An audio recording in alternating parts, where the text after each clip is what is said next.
2019년 새해가 이미 밝았습니다. 지난 특별 새벽 기도회를 통하여서 참여해 주신 모든 분들 2019년 한 해에 오늘 우리에게 주어질 부흥을 기대하며 그렇게 살아가실 수 있기를 부탁드립니다. 그런데 가만히 생각해 보면 이 2019년이라고 하는 날들이 우리는 참 아무것도 아닌 사람일 뿐인데 하나님께서 우리로 하여금 주신 귀한 기회들이 아니겠습니까?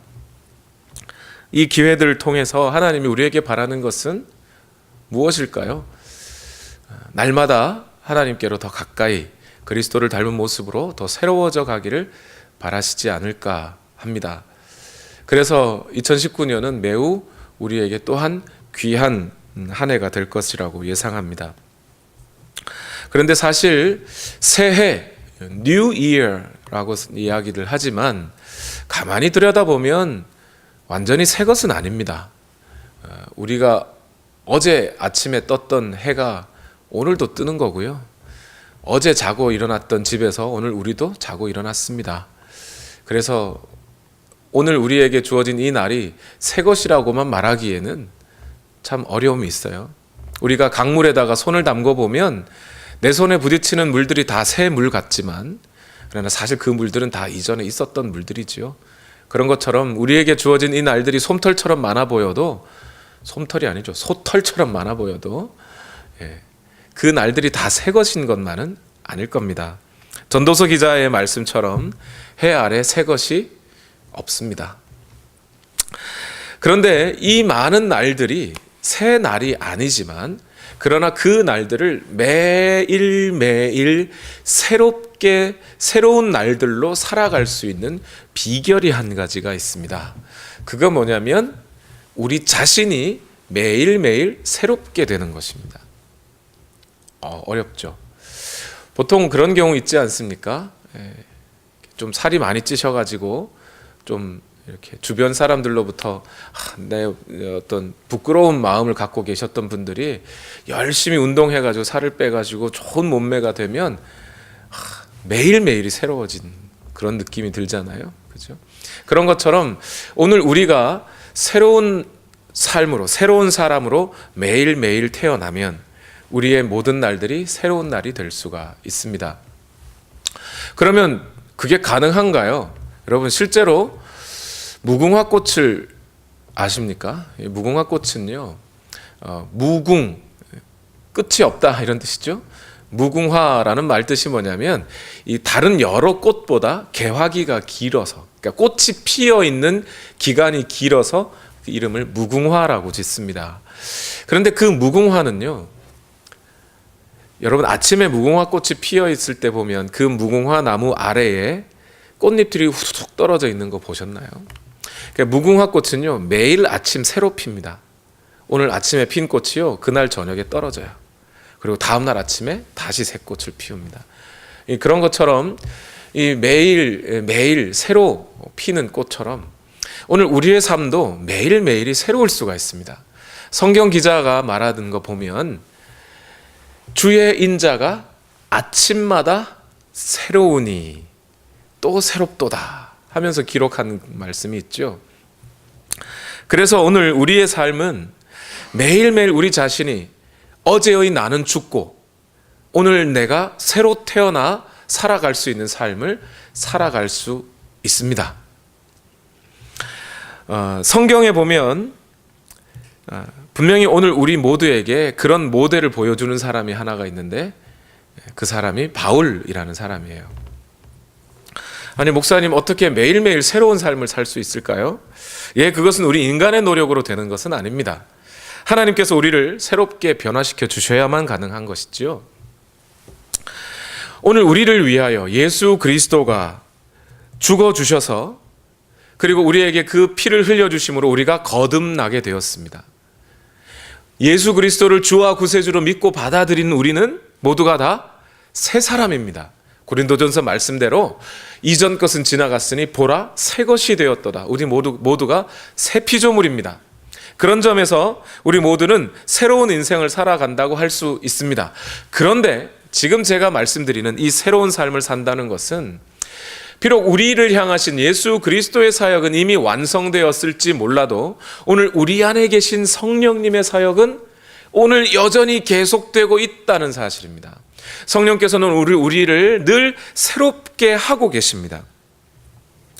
그리고 그리스도인들은 우리를 향하신 그 성령님의 사역에 발맞추어 이전의 나의 썩어졌던 모습은 날마다 벗어버리고 새로운 모습으로, 성령께서 우리로 하여금 만들어주시는 새로운 모습으로 변화되는 것이 필요합니다. 그 변화가 날마다 이루어진다면 우리는 매일매일 새로운 삶을 살게 되는 겁니다. 우리가 그렇게 힘든 삶을 살아야 할까요? 날마다 새로워지는 거요?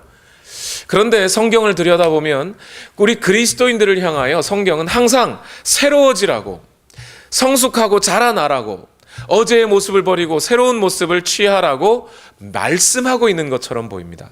왜 그러냐면 요한복음의 말씀대로 말하면 그리스도인들을 향하여 성경은, 요한복음은 뭐라고 말하죠? 너희는 가지요 나는 포도나무니. 그리스도인들을 예수 그리스도의 접붙임 받은 가지로 설명을 합니다. 만약 우리가 정말 예수님께 접붙임 바 되었고 그래서 예수님의 생명을 우리가 갖고 있다면 오늘 우리는 그 가지처럼 자라야 합니다. 그리고 이파리를 내고 꽃을 내고 열매를 맺어야 합니다. 만약 그 나무에서 끊겨진 가지라면 우리는 그러지 않아도 되죠. 그리스도인들은 항상 그렇게 자라야 한다는 거예요. 에베소서의 말씀으로 말씀드리면 그리스도인들은 누구라고 하냐면 하나님의 가족들이라고 합니다. 가족들 중에는 아기도 있고 어린아이도 있고 심지어 거기에는 엄마 아빠가 있을 수도 있습니다. 그러나 모두가 다 뭐 해야 돼요? 자라야 돼요. 성숙하든지 성장을 하여야 합니다. 그것이 그리스도인이에요. 성경에는 그리스도인을 나그네라고 말합니다. 나그네는 어떻게 해야 돼요? 가만히 앉아서 주저앉아 있으면 나그네입니까? 본향을 향하여 달려가고 있어야 나그네입니다. 성경은 그리스도인을 군사라고 합니다. 싸우지 않고 가만히 앉아있는 사람을 군사라고 하지 않습니다. 군사는 싸움을 위하여 준비하고 훈련하든지 아니면 싸우고 있든지 해야 군사이죠. 그리스도인을 성경은 경기장에서 달리는 선수라고 그럽니다. 그 선수가 경주하기 위하여 훈련하고 있든지 아니면 달리고 있든지 하여야 선수지요. 그러지 않고서 어떻게 선수라고 하겠습니까? 이처럼 성경이 그리스도인들을 향하여 말할 때마다 그 그리스도인들은 날마다 새로워지고 또는 훈련하고 달려가고 있어야 할 사람들이라고 성경은 말하고 있는 거예요. 바로 이런 점에서 저는 오늘 이 사도 바울을 매우 존경합니다. 제 아내는 가끔씩 저에게 사도 바울이 그렇게 좋으면 사도 바울처럼 혼자 살지 왜 나랑 굳이 결혼해가지고 뭐 이런 얘기를 하는데요. 저는 사도 바울이 혼자 살았기 때문에 존경한다는 뜻은 아닙니다.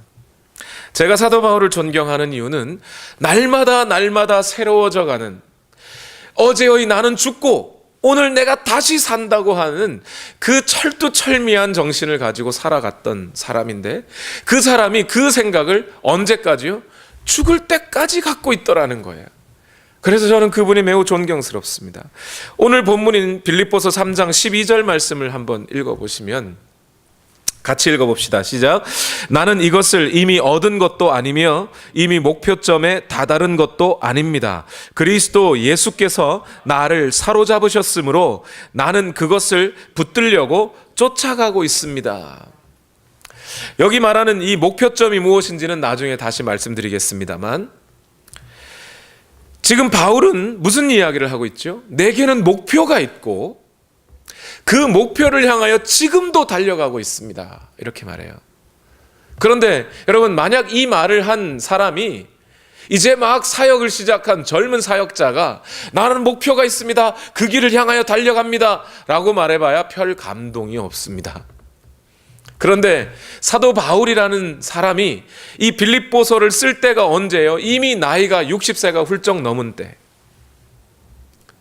나이만이 아니라 자신의 어떤 그 모든 사역을 마무리해야 할 때. 뿐만 아니라 자기의 환경은 로마의 감옥에 갇혀 있는 때입니다. 이제 언제 내일 죽을지 모레 죽을지 알지 못하는 때예요. 그쯤 되면 어떻게 해야 될까요? 나 이제 사역 마무리하고 하나님 앞에 불려갈 때를 기다리고 있습니다. 이래야 맞지 않나요? 그런데 이 순간까지도 바울은 여전히 나는 지금도 달려가고 있습니다. 나는 끝났다고 생각하지 않습니다. 지금도 나는 달려가고 있습니다. 라고 말을 한다는 거예요. 아직 나는 그 목표에 다다르지 않았습니다. 아니, 바울이 그 목표에 다다르지 않았다면 우리는 어떻게 하라는 건가요, 그럼 대체?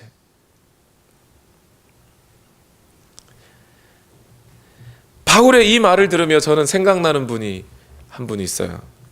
나이가 80이 넘으신 선교사님 한 분이신데, 선교사 대회 가운데 이 선교사님이 이런 말씀을 하셨어요. 자기가 65세에 선교사를 은퇴하셨다는 겁니다.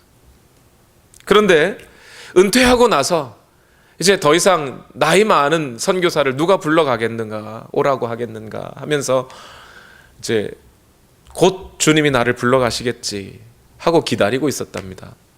그런데 어느새 갑자기 70세가 됐더래요.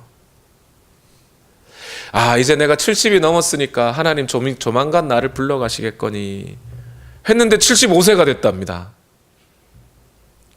그래서 가만히 생각하니까, 아니, 이 상태로 가만히 있으면 또 80세쯤 내가 하나님께서 나를 불러가시겠거니 하면 또 그때까지 아무것도 안 하고 기다릴 것 같은 거죠. 그래서 그때부터 다시 선교사 준비를 하셨다는 거예요. 그래서 85세가 거의 다 되셨을 무렵에 2개 국어를 마스터하셨어요. 나이 85세. 선교사니까. 그리고 선교지를 위해 또 기도하고 갈 준비를 하고 있다는 거예요. 80이 넘으신 분. 우리의 신앙의 선배들을 보면 늘 이렇게 끝까지 그냥 여기서 만족하지 않고 나 이제 하나님께서 나를 불러주시겠지 하고 기다리지 않고 계속 그 목표점을 향하여 달려가는 삶을 살았더라는 거죠.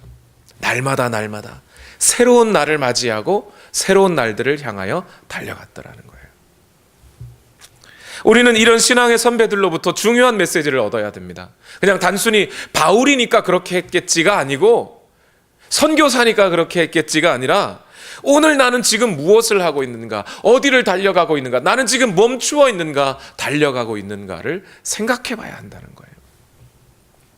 그리고 이 사람들이 과연 어떠한 마음 때문에, 어떠한 생각 때문에 죽음에 이르기까지 그렇게 새로운 모습으로 달려갈 수 있었는가를 봐야 되는 거죠.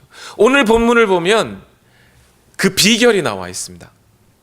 크게 세 가지로 분석할 수 있는데, 첫 번째로 바울은 어떻게 그렇게 죽음에 이르기 전까지 날마다 새로운 삶을 살아갈 수 있었는가? 그것은 자기 자신의 현실에, 현재의 모습에 만족하지 않았기 때문입니다. 자신의 현재의 모습을 얼버무려서 나 이만하면 됐지, 아니면 나 잘하고 있어 정도가 아니라 자신의 모습을 정당하게 그리고 냉정하게 살펴보고 그 자신의 모습에 만족하지 않았기 때문에 거기까지 달려갈 수 있었다는 거예요. 오늘 빌립보서 3장 13절 앞부분을 같이 한번 읽어보겠습니다. 시작. 형제 자매 여러분, 나는 아직 그것을 붙들었다고 생각하지 않습니다. 이랬어요. 목표에 다다랐다고 생각하지 않습니다. 나는 내가 세워져 있는 목표에, 내가 꼭 가야만 할 그곳에 나는 지금 간 것이 아닙니다. 그렇게 말하고 있는 거예요. 병원을 다녀오거나 인터넷 기사가 우리 집에 와서 인터넷 설치를 해주고 나면 보통 이메일이 집으로 한 통이 찾아오죠. 그러면서 뭐라 그래요? 서비스를 받으셨는데 그 서비스에 만족하시는지 평점을 매겨주십시오 이러죠. 매우 만족, 만족, 보통, 불만족, 매우 불만족. 보통은 이렇게 한 5가지 정도로 카테고리를 나누고 그 중에서 하나 골라주십시오 이래요. 그러면 사람들은 뭐 합니까? 그냥 생각하기 싫으니까 대충 생각해서 뭐 별 문제 없으면 그냥 만족, 아니면 내가 갔는데 서비스가 매우 불친절했어, 이거 가만두면 안 되겠어, 그러면 매우 불만족 막 이렇게 하나 쓰고 밑에 코멘트까지 막 이렇게 했는데 막 쓰고, 그죠? 바울은 지금 마치 자기 자신을 그런 도마 위에 올려놓은 듯이, 그 평가 위에 올려놓은 듯이 자기 자신을 철저하게 들여다보는 거예요. 냉정하게 살피는 겁니다. 그리고 평가하는 거예요.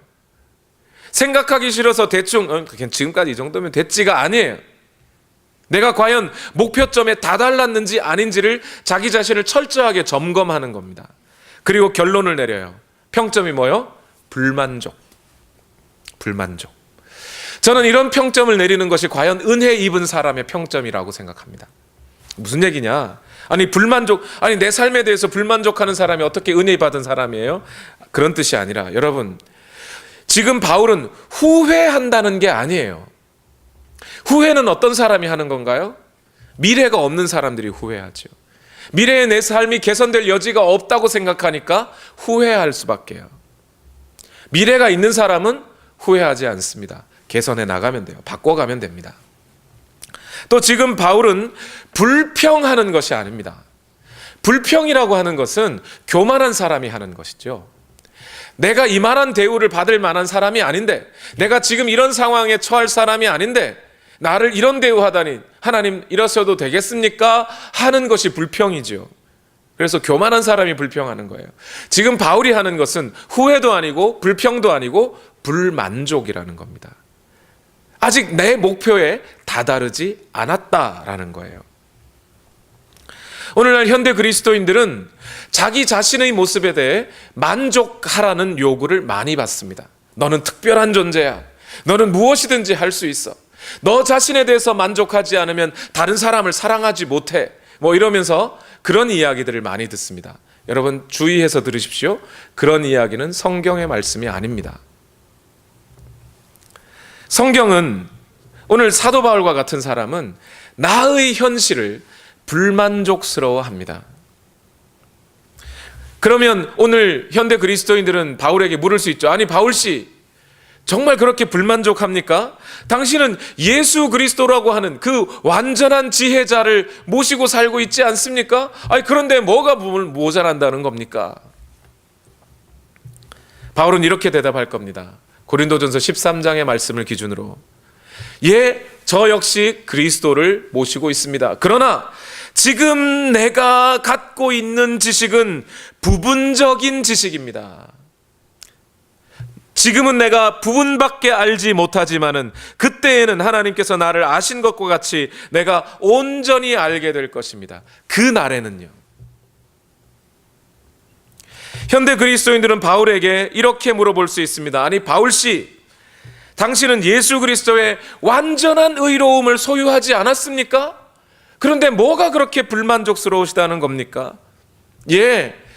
물론 저는 완전하신 나의 주 예수 그리스도를 의지합니다. 그러나 나의 의로움이란 고린도후서 7장 1절의 말씀처럼 육과 영의 모든 더러움에서 떠나서 자신을 깨끗게 하며 하나님을 두려워하는 가운데 온전히 거룩하게 된 그 거룩함이 아닙니다. 그러므로 나는 그 거룩함을 향하여 달려가야 합니다. 현대 그리스도인들이 만약 바울씨, 당신은 예수 그리스도의 완전한 능력을, 완벽한 능력을 소유하고 있지 않습니까? 그런데 뭘 그렇게 불만족스러워 하십니까? 그러면 바울은 이렇게 대답할 겁니다. 나도 그리스도의 능력을 갖고 있습니다. 그러나 내가 지금 갖고 있는 이 능력은 완전한 상태, 다시 말해서 전혀 죄도 짓지 않고 실수도 하지 않을 정도의 능력을 갖고 있는 것은 아닙니다. 그래서 고린도후서 12장 7절의 말씀대로 하나님은 내게 내 몸에 가시를 허락하셔서 그것으로 나를 치심으로 말미암아 나로 하여금 교만해지지 않게 하셨습니다. 이것이야말로 내가 지금 갖고 있는 내 능력은 완전한 능력이 아니라는 뜻이 아닙니까? 여러분이 만약 바울씨, 너무 그렇게 불만스러워하지 마세요. 당신은 예수 그리스도와 그 완벽한 교제 가운데 있지 않습니까? 욜로 모르세요. 욜로. 만족하시라니까요. 그러면 바울은 이렇게 말할 겁니다. 맞습니다. 저는 예수 그리스도와 교제하고 있습니다. 그러나 그것은 완전한 교제가 아닙니다. 때로 나는 내가 정말 기도해야 할 때 내가 무엇을 위해 간구해야 할지 알지 못할 때가 있을 정도입니다. 그때 비로소 성령께서 나를 도와 내게 무엇을 기도해야 할지 알려주셔야만 할 정도로 나는 아직 완전한 교제 가운데 있는 것은 아닙니다. 라고 바울이 대답할 거라는 거예요. 자신의 현실의 모습에 불만족스러워하고, 그래서 하나님께서 부어주신 그 목표를 향하여 지금도 달려가야 할 사람이라고 아는 것, 그것이 은혜 입은 사람의 생각이라는 겁니다. 예, 바울은 우리 중 그 누구보다 월등히 뛰어난 사람입니다. 영적인 성숙을 이룬 사람입니다. 그러나 오늘 이 바울의 말씀을 통해 오늘 우리는 우리 안에 때로 영적인 침체가 언제 어떻게 찾아오는지 볼 수 있습니다. 바울은 자기 자신의 현실의 모습을 늘 불만족스러워 했습니다. 그래서 어쩌면 영적인 침체가 없이 항상 하나님을 향하여 전진할 수 있었습니다. 성숙할 수 있었습니다. 반대로 이야기하면 오늘 우리가 때로 영적인 침체나 시험이 들거나 낙담이 찾아오는 것은 오늘 내가 나의 모습에 만족할 때라는 거예요. 자만할 때라는 거죠. 나 스스로 나는 이만하면 됐어, 이러고 있다가 주님 부르시면 가면 되지 라고 하는 순간, 그때부터 나는 더 이상 달려갈 길이 없어요. 달려갈 필요가 없는 사람이에요. 그러니 달려가지 않습니다. 앉아 있습니다. 그러면서 영적인 침체는 찾아오는 것이죠. 성경을 찾아보십시오. 성경에 훌륭한 인격과 영적인 성숙을 이뤄놓은 그 어떤 누구라도 자만하는 사람이 없습니다. 거의 대부분의 영적인 성숙을 이뤄낸 사람들은 자기 자신을 낮추는 말들을 합니다. 내가 한 일은 아무것도 없습니다. 나는 할 수 있는 것이 아무것도 없습니다. 이 자연도 그 사실을 증명해 주지 않습니까? 흐르는 강물을 보세요. 얕은 강물일수록 졸졸졸 소리를 냅니다. 그러나 깊은 강은 소리를 내지 않습니다. 자기 자신의 것을 자랑하고 드러내고 그것으로 하나님 앞에 드러내는 순간 오늘 우리는 교만과 영적인 침체가 찾아오게 되어 있습니다. 그러나 오늘 우리가 우리 현실을 완전히 만족하지 아니하고 나 자신을 여전히 달려가야 할 사람으로 안 사람들은 꾸준하게 그 길을 가게 되어 있는 거지요. 두 번째로 오늘 바울이 오늘 우리에게 보여주는 날마다 새로워질 수 있었던 비결 또 한 가지는 뭐냐면 과거의 모습을 잊어버렸기 때문입니다. 뭐라고요? 과거를 회개했다가 아니라 과거를 잊어버렸기 때문입니다. 빌립보서 3장 13절 오늘 본문 말씀을 다시 한번 읽어보겠습니다. 시작. 형제자매 여러분, 나는 아직 그것을 붙들었다고 생각하지 않습니다. 내가 하는 일은 오직 한 가지입니다. 뒤에 있는 것은 뭐 하고요? 잊어버리고예요. 뒤에 있는 것, 지나간 것들에 대하여는 잊어버리고 달려가고 있습니다. 이래요. 여러분, 여기서 바울이 잊어버렸다는 게 뭘까요? 과거를 싹 잊어버려요? 말 그대로, 문자 그대로 난 하나도 생각 안 나는데 이렇게 잊어버리는 겁니까? 하나님의 은혜도 잊어버리면 됩니까? 내가 지었던 죄들도 잊어버리면 되나요? 그러라는 얘기가 아니고요. 지금 바울이 말하고 있는 것은 경기장에서 운동선수가 달려갈 때를 말하는 겁니다. 제가 설교 원고를 정리하기 위해서 어제 한 카페에서 이렇게 열심히 원고를 정리하고 있는데요. 제가 카페에서 설교 원고 정리하기를 참 잘했다는 생각이 들었어요. 집에 있었으면 그러지 않을 텐데 카페에서 정리를 하다 보니까 그 카페에는 TV가 나오잖아요. TV 나온 걸 보면서 지금 바울이 말하는 게 이거구나라는 걸 알게 됐습니다. 보통 바울이 신앙생활에 경주를 달린다 이런 표현을 할 때 보통 우리는 어떤 상황을 생각하냐면 100m나 200m 달리기 선수가 달리는 것을 생각합니다. 근데 사도 바울이 마음에 품고 있었던 건 100m, 200m짜리가 아니고 이런 것 같아요. 물론 그 당시에는 풋볼 경기가 없었을 겁니다. 그런데 풋볼 경기를 보다 보니까 이걸 얘기하는 거구나 이런 생각이 들어요. 무슨 얘기냐면 어제 카우보이스가 이렇게 경기를 했어요. 그중에 오스틴이라는 선수가 이 공을 쿼터백으로부터 이렇게 공을 딱 받아가지고 길이 딱 뚫렸습니다. 도저히 상대방이 이 오스틴 선수를 붙잡을 수가 없을 정도로 이제 기회가 딱 열렸어요. 그러니까 터치다운을 향하여 그냥 막 달려갑니다. 그리고 터치다운하고 공 던져주고 막 했는데 심판이 깃발 쫙 들더니 반칙 이러면서 무효 이렇게 돼버렸어요. 자, 이 순간 오스틴 선수는 어떨까요? 달려갈 때 뒤를 돌아봤을까요? 안 돌아봤을까요? 내가 얼마나 잘 달리는지 뽐을 냈을까요? 안 냈을까요? 내가 이 공을 얼마나 잘 캐치했는지를 상상했을까요? 안 했을까요? 다 잊어버리고 눈앞에는 터치다운밖에 안 보이는 거예요. 그리고 날 가리는 상대방이 있는지 없는지 그것만 보면서 그냥 무조건 달려가는 거예요. 그거 말고는 길이 없죠. 분명히 반칙이었음이 있었음에도 불구하고 말이에요. 여러분, 지금 바울이 말하는 것이 이것입니다. 누구죠? 100m 그렇게 잘 달리는 선수 우사인 볼트는 가끔씩 돌아보더라고요. 이렇게 100m 끝날 때 자기가 딱 돌아보면서 달리는데 그 풋볼 선수는 돌아보지 않아요. 못 돌아봐요. 아예. 이 바울의 사람됨을 잘 한번 생각해 보십시오. 바울이 어떤 사람입니까? 유대인입니다. 바리새인입니다. 율법으로 완전한 사람입니다. 얼마나 극단적인 경건을 행했을까요? 하나님에 대해서 열정이 넘치는 사람입니다. 오죽하면 하나님을 모독한다는 이유로 그리스도인들을 잡아 가두기까지 앞장서서 죽이는데 앞장섰던 사람입니다. 그런데 예수 그리스도를 만나고 보니까 내가 과거에 잘했던 그 모든 일들이, 하나님을 위해 한다고 했던 그 일들이, 그 극단적인 경건들이 다 뭐가 돼요? 똥이 되어버리더라는 겁니다. 오히려 예수 그리스도 앞에는 죄밖에, 더러운 것이 될 수밖에 없더라는 거예요. 아무리 내가 잘한 것도. 그래서 빌립보서 3장 5절에서 7절 말씀에 바울이 뒤의 것, 잊어버린 뒤의 것이 무엇인지를 설명해 줍니다. 읽어볼까요? 시작.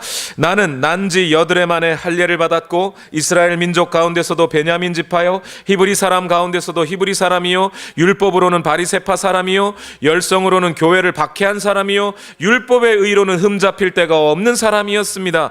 그러나 나는 내게 이루었던 것은 무엇이든지 그리스도 때문에 해로운 것으로 여기게 되었습니다. 이런 거라는 거예요. 이런 거 다 잊어버렸다는 거예요. 물론 문자적으로 싹 잊어버렸다 이런 뜻이 아니죠. 잊어버렸으면 여기다 못 적죠. 여기서 잊어버렸다는 뜻이 뭔가요? 거기에 대해 아무런 가치를 두지 않습니다. 거기에 대한 아무런 중요성도 두지 않습니다. 오히려 그것이 내가 지금 그리스도를 향하여 달려가는 이것에 방해가 된다면 나는 분토처럼 버릴 수 있습니다. 그 뜻이죠. 오늘날 우리가 신앙생활을 잘 못하게 될 경우가 어떤 경우인지 아세요? 나 예전에 이만큼 힘든 일도 다 지나왔는데 라는 생각이 들 때 오늘 현실에 안주해버립니다. 우리는 내가 그만큼 많이 훈련받았으니 이제 더 이상 하나님이 나를 훈련하실 것도 없겠지 생각 들어버려요. 어떡하라고요? 과거에 내가 얼마나 힘든 훈련을 받았는지 잊어버리십시오. 거기에 가치를 두지 마십시오.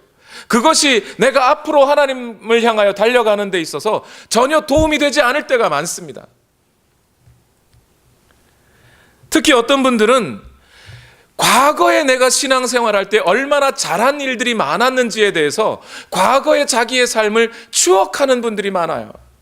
내가 젊을 때 이만큼 헌신했는데, 내가 좀 더 나이 들었을 때는 정말 이런 일들이 있었는데, 이거 완전 기적적인 일들이었는데, 내가 우리 사람들과 우리 교회 사람들과 이만큼 힘을 합쳐가지고 저 사람들이 이만큼 도왔는데 그때 좋았지 라는 생각을 할 때가 있단 말이에요. 그러나 그 생각들을 바울은 어떻게 했다고요? 지금 분토같이 여겼더라. 다 잊어버려. 거기에 대해서 전혀 중요성과 가치를 두지 않는 거예요. 여러분, 2018년도에 여러분들이 얼마나 크고 좋고 훌륭한 일을 하나님 앞에 잘했든지 추억하지 마십시오.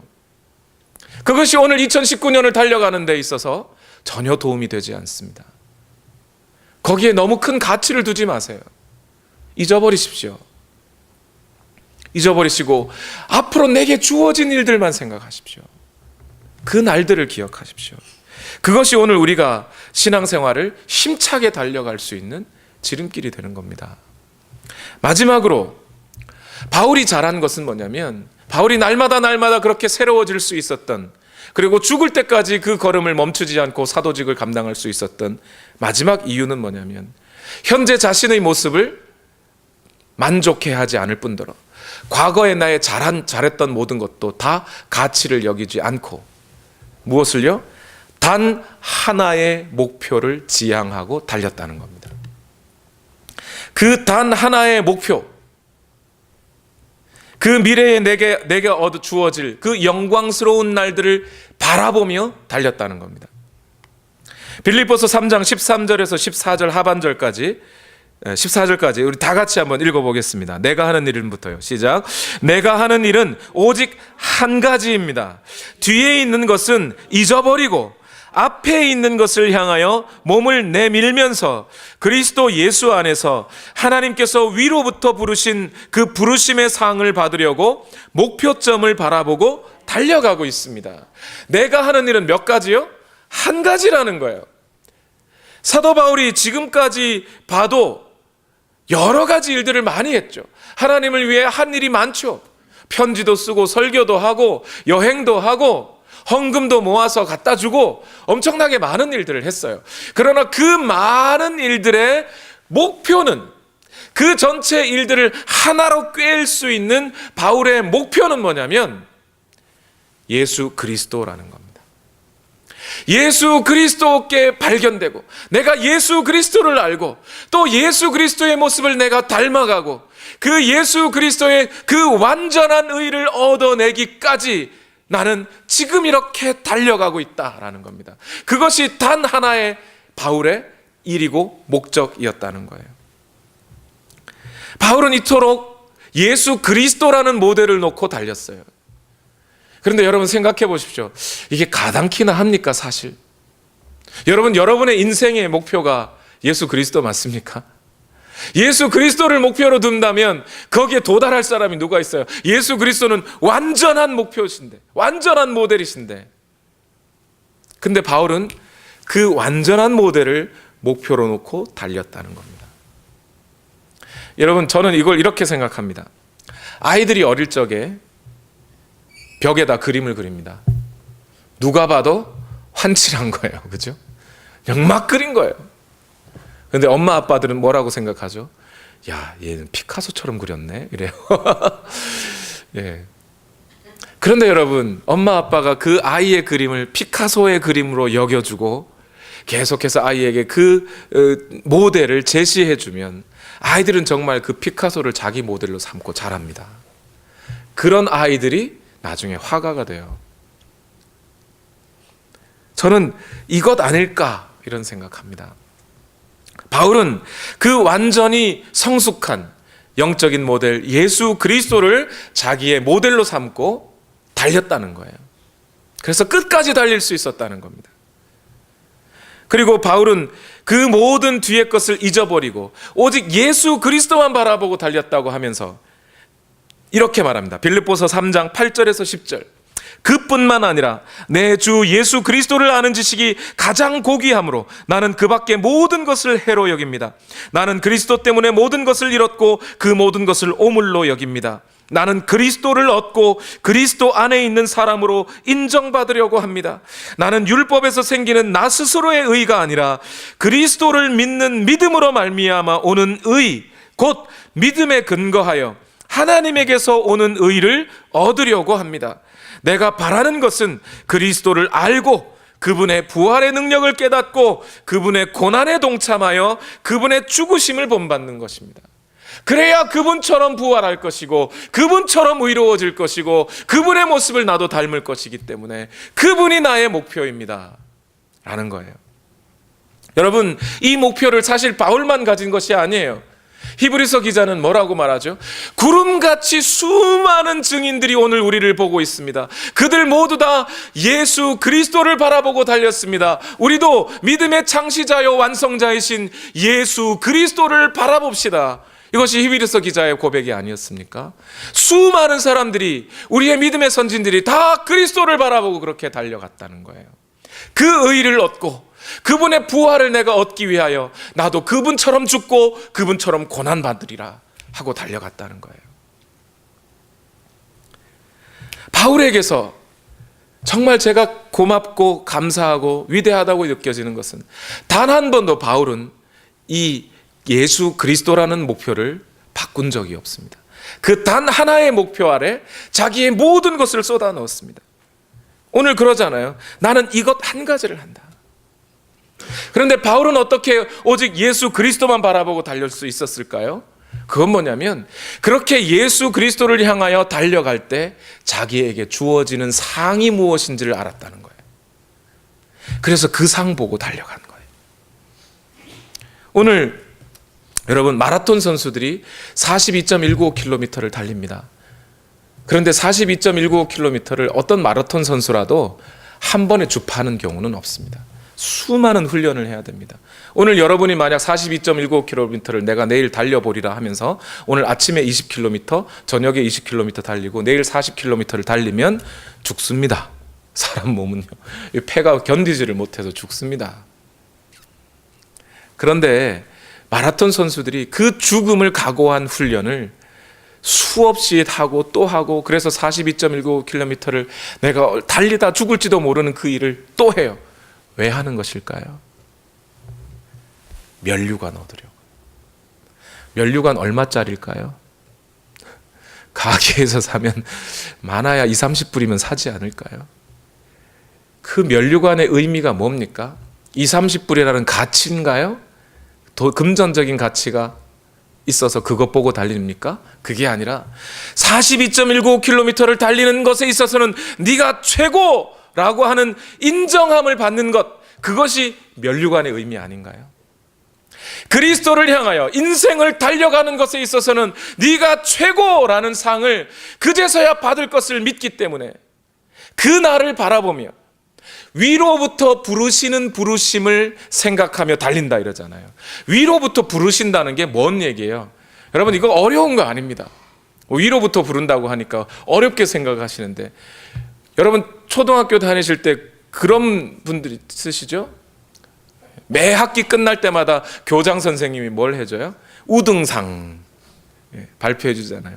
위 학생은 여차저차 품행이 방정하고 성적이 좋음으로 우등상을 수여합니다. 누구누구 앞으로, 그러면 누구누구 이렇게 부르잖아요. 마치 하나님께서 다소 출신 바울 앞으로, 그 부르심을 향하여 나아가듯이 그 부르심을 생각하며 그 부르심을 바라보며 나는 지금 달려갑니다.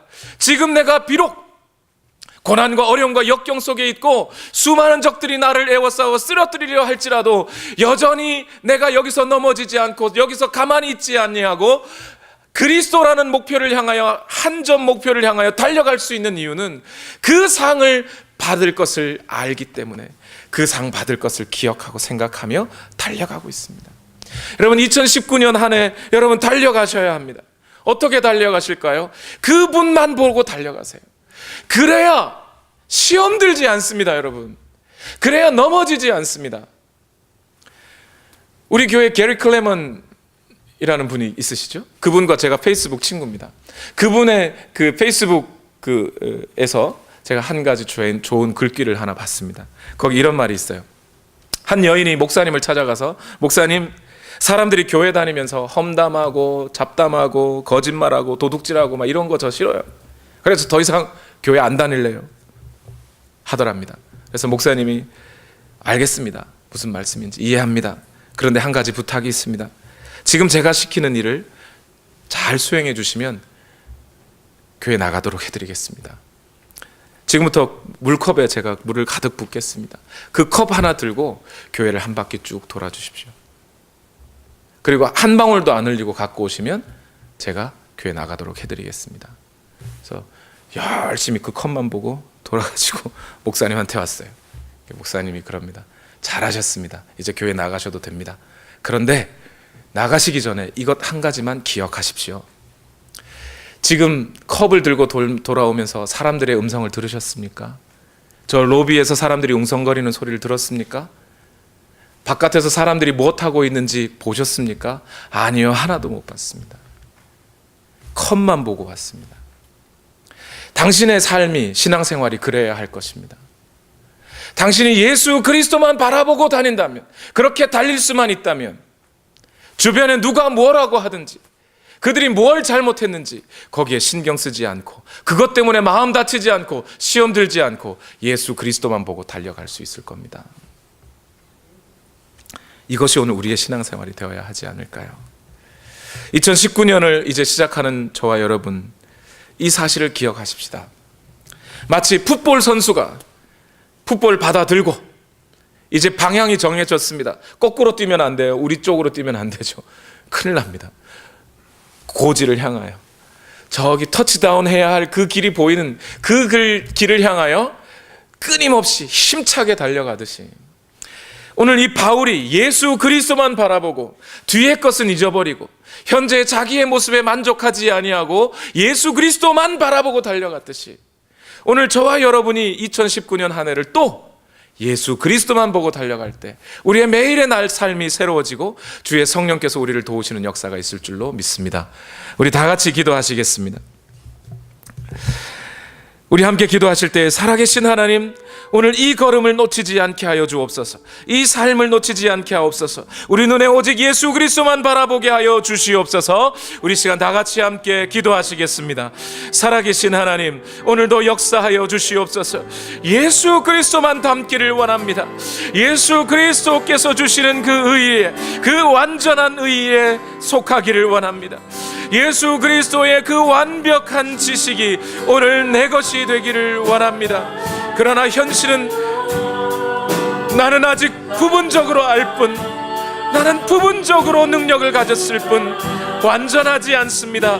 만족할 수 없습니다. 오늘 또 새롭게, 내일 또 새롭게 그 주님을 향하여 달려가야 합니다. 주여 역사하여 주시옵시고, 오늘 우리 모두의 삶에 하나님의 은혜가 넘쳐날 수 있도록 주여 우리를 붙들어 주시옵소서. 하나님 역사하여 주시기를 원합니다. 하나님만을 향하여 달려갑니다. 주여 우리를 붙들어 주시옵소서. 이 길 끝에는 우리 주님이 계심을 믿습니다.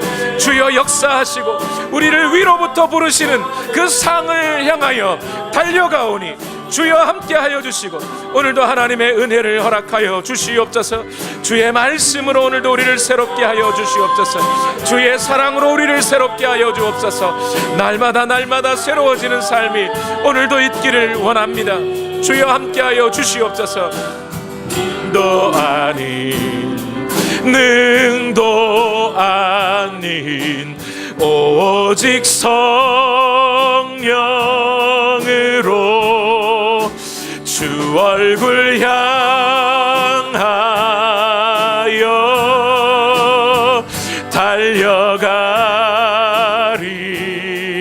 달려가리라.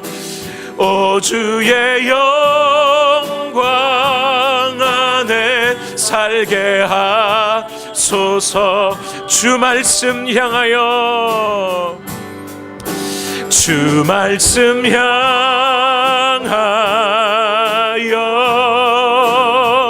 달려가리라.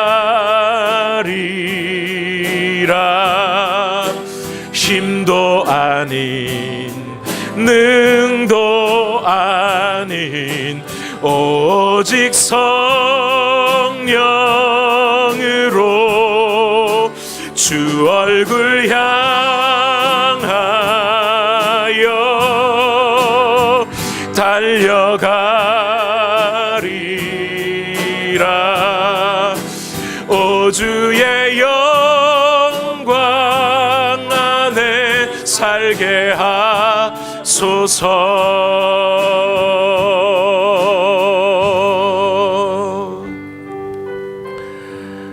하나님, 우리 그리스도인들은 목표를 향하여 달려가는 자들이라고 하셨습니다. 날마다 날마다 새로운 걸음을 걷고, 어제의 나는 죽고 오늘 내가 또 새로워지고, 그렇게 성령이 우리를 새롭게 하시는 그 사역을 쫓아가야 합니다. 우리의 눈앞에는 오직 그리스도만 있기를 원합니다. 그리스도의 인격을 담고, 그리스도의 의를 덧입고, 그리스도의 그 완전한 지혜에 이르며 그리스도와의 완전한 교제 가운데 들어가기를 원합니다. 그러므로 오늘 지금의 나의 모습은 여전히 부분적이고 만족할 수 없는 상태임을 고백합니다. 그러니 그 예수 그리스도를 향하여 달려가는 이 걸음에서 나의 것을 잘난 것으로 여기는 내 행위와 내 선행을 자랑하려는 그 모든 마음들을 뒤로 하고 오직 예수 그리스도만을 바라보며 끊임없이 그 한 목표를 향하여 달려가는 우리가 되기를 원합니다. 2019년 한 해에도 우리 모두가 그 예수 그리스도를 알고 예수 그리스도를 그 믿는 지식에 모두가 하나 되어서 그리스도의 장성한 분량에 이르기까지 달려가는 우리 모든 오늘의 교회 성도들이 다 되게 하여 주옵소서. 이 시간